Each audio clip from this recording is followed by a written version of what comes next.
పేరు? నా పేరు బాయమ్మండి. బాయం గారు, అవును. ఇక్కడ ఈ మచిలీపట్నం గానీ బందర్ పోర్టు గానీ ఇలాంటివన్నీ ఎవరు తెచ్చారు, ఎవరు తెప్పించారు? జగన్ బాబు అండి. మరి కొల్లి రవీంద్ర అనేసి తెచ్చాను అని చెప్పి అని అంటున్నారు. దాని గురించి నాకు ఆ పేరు గురించి అసలు సరిగ్గా తెలదు. జగన్ బాబు తీసుకొచ్చాడు. ఆయన తీసుకొచ్చి ఎంతో మంది చెప్పుకుంటా ఉంటారు, కానీ జగన్ బాబు మాత్రం తీసుకొచ్చాడు కోర్టు. ఇక్కడ పేరుని కిట్టు అనేసి ఇప్పుడు ఎమ్మెల్యే అభ్యర్థి నిలబడ్డాడు. చాలా వయసులో చిన్న వ్యక్తి. అవునండి. ఆయన ఎందుకు గెలిపించుకోవాలి అసలు మీరు? పేరుని నాని గారు, పేరుని కృష్ణమూర్తి గారు వాళ్ళ తరంగా బాగా చేశారు కనుక ఈ చిన్న బాబు అయినప్పుడు కూడా చేస్తారన్న నమ్మకంతోనే మేము చేస్తాం. పేరుని నాని గారు అసలు ఇంట్లో నుంచే బయటికి రాలేదు, అసలు మనుషుల్లోకే లేరని చెప్పి చాలా ఆరోపణలు వస్తున్నాయి. ఆరోపణలు మాత్రం ఎన్నో వస్తాయండి. చేసేది మరి మాకు చేసేది ఆయన కనుక మేము చెప్పగలుగుతున్నాం. మరి కరోనా టైంలో నుంచి కానీ లేకపోతే ఈ 5 సంవత్సరాలు ఎవరు మీ ఇంటికి వచ్చి మీరు మంచి బాగోతులు ఎవరు కనుక్కున్నారు, ఎవరికి ఓటేసారు అవకాశం కనబడుతుంది ఇక్కడ?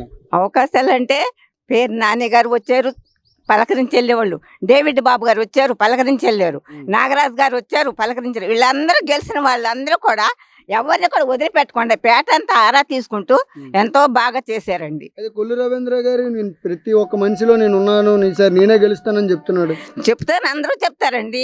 ఎవరు మనసు తోసిన వాళ్ళు గట్టిగా చేస్తారు. పని చేసే వాళ్ళనే చెప్తారు, కానీ పని చేయని వాళ్ళని ఎవరు చెప్తారు కదా. మరి ఇక్కడ హామీల విషయంకి వచ్చేటప్పటికి చంద్రబాబు నాయుడు గారు పెట్టే హామీలు చాలా వైఎస్ఆర్ పెట్టే హామీల కంటే చాలా ఎక్కువగా ఉన్నాయి, చాలా మిన్నగా కూడా ఉన్నాయి. దాని గురించి ఏం చెప్తావు? చంద్రబాబు గారు ఎప్పుడో హామీలు ఇచ్చినవన్నీ సగం పోయినాయి, సగం మాత్రమే ఉండయి.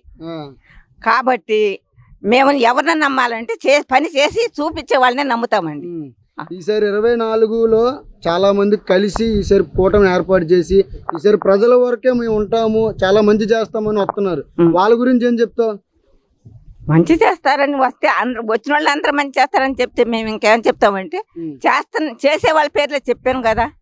చేస్తారనే నమ్మకం మాకు ఉంద కనుక చెప్పామండి. మరి చేస్తారో చేయరు ఎట్లా నమ్మకం మాకు? అయితే బందర్లో సంక్షేమం ఒకటే ఉంది, అభివృద్ధి ఏదని చాలా మంది ప్రశ్నిస్తున్నారు. దాని గురించి ఏం చెప్తారు? జగన్మోహన్ రెడ్డి గారిదే అసలు అధికమైన నమ్మకం అండి మాకు. అయితే ఇక్కడ ఈ నియోజకవర్గానికి సంబంధించి పేరుని కృష్ణమూర్తి ఎందుకు గెలవాలి? ఇక్కడ గెలవాలండి, చేస్తాడన్న నమ్మకం, పని చేస్తారు అన్న నమ్మకంతో గెలవాలని మేము ప్రార్థన చేస్తున్నాం. అసలు 5 సంవత్సరాలు ఏం చేశారు? 7 సంవత్సరాల్లో ఇల్లు కట్టించారు లేని వాళ్ళకి, రోడ్లు వేపించారు. ఈ పేటకే కాదు మొత్తం మీద కులమత భేదాలు లేకోకుండా మరి మంచి పథకాలన్నీ చేశారు. జగన్ బాబు పేరుని కృష్ణబాబు కూడా చేస్తాడు మా నమ్మకం. మరి మెడికల్ కాలేజీలు మరి స్కూల్ కట్టించారంటే ఎంతో చిన్నపిల్లల కాడి నుంచి ఇప్పుడు వరకు అభివృద్ధి చెందింది. ఇంతకంటే ఇంకేం కావాలండి మాకు? అయితే ఈసారి ఎవరు వస్తే మంచి జరిగిద్ది అనుకుంటున్నావు బందర్లో?